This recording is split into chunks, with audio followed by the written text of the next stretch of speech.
Hello everyone, स्वागत है आप सभी के जिया संजुम क्लासेस में। आज आपको ये एक बेहतरीन टॉपिक पढ़ाने वाली हूँ जो सारी फिलॉसफी सब्जेक्ट का निचोड़ है, सारांश है। जिस हमारे मित्रों को, हमारे बंधुओं को फिलॉसफी समझ में नहीं आती है, मैं ये गारंटी देती हूँ ये वीडियो देखने के बाद आपको ज़रूर फिलॉसफी समझ में आ जाएगी। जब भी आप फिलॉसफी का कोई टॉपिक पढ़ेंगे तो आपको पक्का समझ में आने वाली है, इसलिए वीडियो को ध्यान से देखिए। चलिए आइए बोर्ड पे चलते हैं। बोर्ड पे आप इतनी सारी बातें लिखी हुई देख रहे हैं। मैं बोर्ड पे इसलिए लिखना शुरू कर दी हूँ ताकि बोर्ड पे लिखने में जो समय बर्बाद होता था वो आपको अब मैं समझाऊंगी, क्योंकि लिखने में थोड़ा ज़्यादा मुझे लगता था समय चला जाता है और वीडियो लंबी हो जाती है। तो चलिए आते हैं बोर्ड पे, समझते हैं। आज इस टॉपिक के अंदर आपको 3 चीज़ें पढ़नी हैं, जो है तत्व मीमांसा है, ज्ञान मीमांसा है और मूल्य मीमांसा है। तो इससे पहले हम फिलॉसफी के बारे में कुछ जान लेते हैं। तो दोस्तों, जो फिलॉसफी है उसके अंदर 3 चीज़ों का अध्ययन किया जाता है। जो फिलॉसफी के अंदर अध्ययन की विषय वस्तु होती है वो 3 चीज़ें होती हैं। जगत होता है, आत्मा होता है और ईश्वर होता है। इन्हीं 3 चीज़ों का फिलॉसफी के अंदर कोई भी व्यक्ति जब अध्ययन करता है, किसी भी दर्शन ने, जितने भी दर्शन लिखे गए हैं, वो जो दर्शन हैं, चाहे वो पश्चिमी देशों के दर्शन हो या हमारे भारतीय दर्शन शास्त्र हो, भारतीय दर्शन शास्त्र के जो दार्शनिक हैं उन्होंने भी इन 3 चीज़ों का ही अध्ययन किया जाता है दर्शन शास्त्र के अंदर। ऐसे समझिए, मोटा मोटी भाषा में समझिए, आसान भाषा में समझिए कि फिलॉसफी के अंदर 3 विषय वस्तु होती हैं जिनका हमें अध्ययन करना होता है। जगत होता है, आत्मा होती है और ईश्वर होते हैं। अब इन विषय वस्तु का अध्ययन करने के लिए दर्शन का क्षेत्र जो है उसको 3 भागों में डिवाइड कर दिया गया।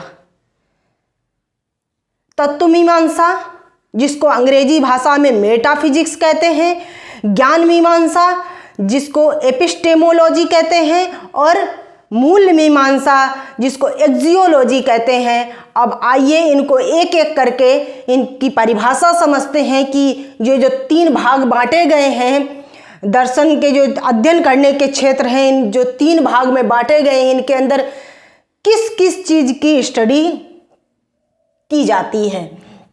तो सबसे पहले हम समझते हैं तत्व मीमांसा के बारे में, जिसको अंग्रेजी में मेटाफिजिक्स कहा जाता है। और मेटाफिजिक्स का तात्पर्य होता है ऐसी चीज़ें, ऐसी वस्तुएं या ऐसे तत्व जो इस संसार से परे हो, इस संसार से ऊपर उठकर हो। इनमें जिन विषयों का अध्ययन किया जाता है वो विषय हैं ब्रह्मांड क्या है, ब्रह्मांड के नियम क्या है, ईश्वर क्या है, आत्मा क्या है, आत्मा है या नहीं है। अब सबसे बड़ा प्रश्न आता है हम मनुष्यों के दिमाग में या फिलॉसफर के दिमाग में, सबसे बड़ा प्रश्न उठता है। इन सब प्रश्नों के बावजूद ब्रह्मांड क्या है, ब्रह्मांड के नियम क्या है, ईश्वर क्या है, आत्मा है या नहीं, इन सभी प्रश्नों से ऊपर उठकर सबसे बड़ा जो प्रश्न हम मानवों के दिमाग में उठता है वो ये है कि जिस जगत में हम रह रहे हैं, जिस जगत में हम ये जीवन जी रहे हैं, सांसारिक सुख भोग रहे हैं, ये वास्तविक है या नहीं है। मैं सच बताऊं, कभी कभी आप भी अकेले में बैठ के देखिए, कभी कभी इन चीज़ों के बारे में सोच के देखिए, आपको खुद लगेगा कि जहां हम जी रहे हैं, जो हम ये कर्म कर रहे हैं, क्या ये वास्तविक है दुनिया की नहीं है। तो सबसे बड़ा प्रश्न हमारे दिमाग में यही उठता है। अब इन सारे प्रश्न जो हैं, जो जितने प्रश्न हमने तत्व मीमांसा के अंदर जिनका अध्ययन किया जाता है उनको लिखें। इनका उत्तर आपको नहीं ढूंढना है, जब आप एज ए फिलोसफर रिसर्च कीजिए तब इन तत्व मीमांसा के अंदर इन प्रश्नों का रिसर्च कीजिए। तो इन सारे प्रश्नों का उत्तर ढूंढने के लिए जो फिलोसफर होता है वो दर्शन का सहारा लेता है। एक दर्शन ही ऐसा जगह है जहां पर इन सारे प्रश्नों का आसानी से उत्तर खोजा जा सकता है, मिल सकता है। तो जो दर्शन के जो शाखा है, जिस शाखा के अंतर्गत इन सारे प्रश्नों का अध्ययन किया जाता है, उस शाखा को ही क्या कहते हैं? तत्व मीमांसा कहा जाता है। आप अपनी भाषा में समझ लीजिए कि ये प्रश्न याद कर लीजिए, ये प्रश्नों का दर्शन की जिस शाखा, जिस भाग के अंतर्गत अध्ययन किया जाता है उसको तत्व मीमांसा कहते हैं। सिंपल सी परिभाषा है। इतनी बड़ी बड़ी परिभाषाएं दी रहती हैं, बच्चों के समझ में नहीं आती हैं। सिंपल सी भाषा है कि ब्रह्मांड क्या है, नियम क्या है, ईश्वर क्या है, आत्मा क्या है। आत्मा है या नहीं है तो दिखाई क्यों नहीं देती है? जिस जगत में हम रह रहे हैं वो वास्तविक है या नहीं? इन सारे प्रश्नों का जिस दर्शन शास्त्र की जिस शाखा के अंतर्गत अध्ययन किया जाता है उसको तत्व मीमांसा या मेटाफिजिक्स कहते हैं। आपकी तत्व मीमांसा क्लियर हो गई। अब मैं आगे बढ़ती हूँ। दर्शन के क्षेत्र का दूसरा भाग ज्ञान मीमांसा यानी कि एपिस्टेमोलॉजी।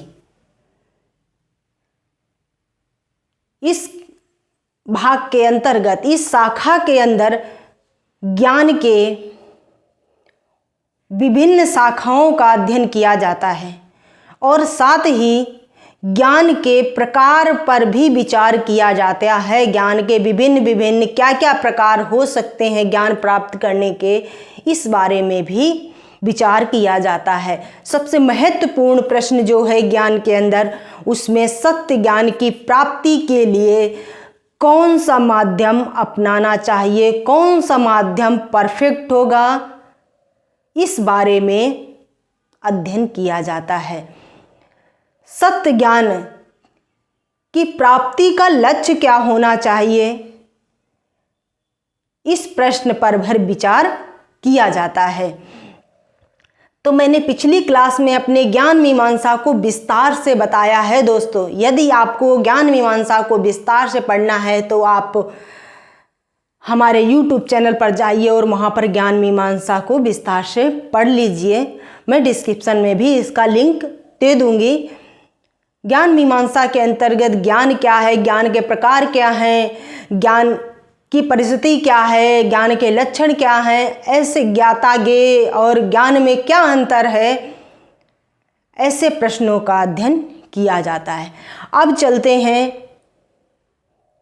जो दर्शन के क्षेत्र का तीसरा भाग यानी कि मूल मीमांसा। मूल मीमांसा के अंतर्गत मूल्य क्या है, मूल्य के सिद्धांत क्या है, मूल्य के प्रकार क्या है। मूल्य मतलब वैल्यू, मोरल वैल्यू।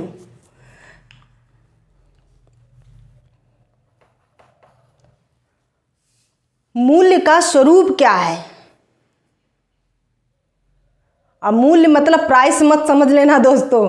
मूल्य का मतलब यहाँ प्राइस नहीं है, यहाँ पे मोरल वैल्यू की बात की जा रही है। यहाँ पर किसकी बात की जा रही है? मोरल वैल्यू की। यहाँ पर मोरल वैल्यू की बात की जा रही, ना कि प्राइस वाले मूल्य की बात की जा रही है। तो मैंने बताया कि जो दर्शन का जो तीसरा सेक्टर है उसके अंतर्गत मूल मीमांसा का अध्ययन किया जाता है। मूल मीमांसा के अंतर्गत जो अध्ययन किया जाता है वो मूल्य क्या है, मूल्य का स्वरूप क्या है, मूल्य का सिद्धांत क्या है और मूल्य के प्रकार क्या हैं, इस पर अध्ययन किया जाता है। और जो मूल मीमांसा है वो दो उपभाग में डिवाइड है। पहला है नीति शास्त्र, जिसके अंतर्गत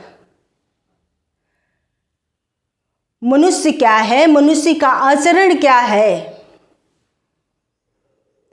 मनुष्य के कार्य क्या हैं, कार्यों का विश्लेषण कैसे किया जाए, और क्या अच्छा है क्या बुरा है। ये सारे मापदंड हैं जिनका अध्ययन मूल मीमांसा की उपशाखा नीतिशास्त्र के अंदर किया जाता है। अब मूल मीमांसा की दूसरी शाखा आती है जिसको कहते हैं सौंदर्य शास्त्र। अब यहाँ पर आप सौंदर्य से सुंदरता से मत जोड़ लीजिएगा। ये सौंदर्य शास्त्र के अंतर्गत कला और साहित्य का मूल्यांकन किया जाता है, सामाजिक मूल्यांकन किया जाता है, राजनीतिक मूल्यांकन किया जाता है। तो ये एक बड़ी अच्छी क्लास हुई। इसमें आपको मैंने तीनों चीज़ें पढ़ाई, तत्व मीमांसा पढ़ाई, ज्ञान मीमांसा पढ़ाई और मूल मीमांसा पढ़ाई। आई होप आप सभी को अच्छे से समझ में आ गया होगा, किसी को कोई प्रॉब्लम नहीं होगी। वीडियो को लाइक और शेयर कीजिए, चैनल को सब्सक्राइब कीजिए। और आज मैं फिर से एक बात कहना चाहती हूँ दोस्तों, कहोगे मैडम बहुत बोलती है, लेकिन यार सच्ची बात बोलती हूँ। जो विद्या होती है, शिक्षा होती है, वो एक ऐसी संपत्ति होती है कि कोई इसको आपसे छीन नहीं सकता, बांट नहीं सकता। इसलिए प्लीज़ ये मेरी तरफ से आपके लिए नैतिक वैल्यू की शिक्षा है, पढ़ लीजिए और जिस भी टॉपिक को पढ़िए उसका पूरा अध्ययन करके पढ़िए, पूरा अपने दिमाग में उसको समा लीजिएगा। मिलती हूँ अगली क्लास में। धन्यवाद।